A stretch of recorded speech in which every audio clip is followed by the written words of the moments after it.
దేవా, నీ శరణు జొచ్చి ఉన్నాను, నన్ను కాపాడు.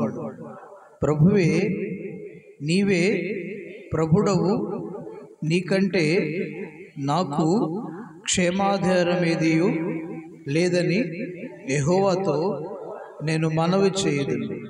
నేను ఇలాగందును, భూమి మీదనున్న భక్తులే శ్రేష్ఠులు, వారు నాకు కేవలము ఇష్టలు.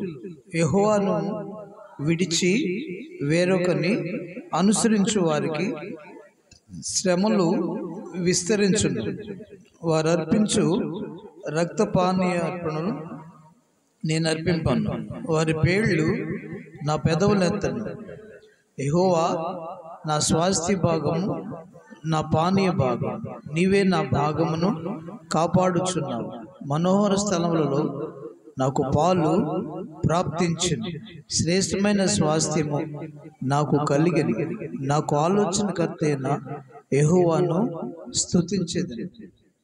రాత్రి గడియలలో నా అంతరింద్రియము నాకు బోధించుచున్నది. సదాకాలము యెహోవా యందు నా గురి నిలుపుచున్నాను.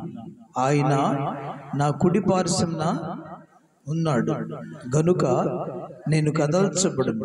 అందువలన నా హృదయము సంతోషించుచున్నది, నా ఆత్మ హర్షించుచున్నది, నా శరీరము కూడా సురక్షితముగా నివసించుచున్నది. ఎందుకనగా నీవు నా ఆత్మను పాతాళములో విడిచిపెట్టవు. నీవు నా ఆత్మను పాతాళములో విడిచిపెట్టవు. నీ పరిశుద్ధిని కుళ్ళుబట్టనివు. నీ జీవ మార్గమును నీవు నాకు తెలియచేసేదవు. నీ సన్నిధిని సంపూర్ణ సంతోషము కలదు. నీ కుడి చేతుల్లో నిత్య సుఖములు కలవు. ఆమేన్. దేవునికి మహిమ కలుగును గాక. ఆమేన్. చదువు. ఆమేన్. దేవుడి వాక్య భాగం మన వెనుకల్లో దీవించును గాక. మంచిది పిల్లలు.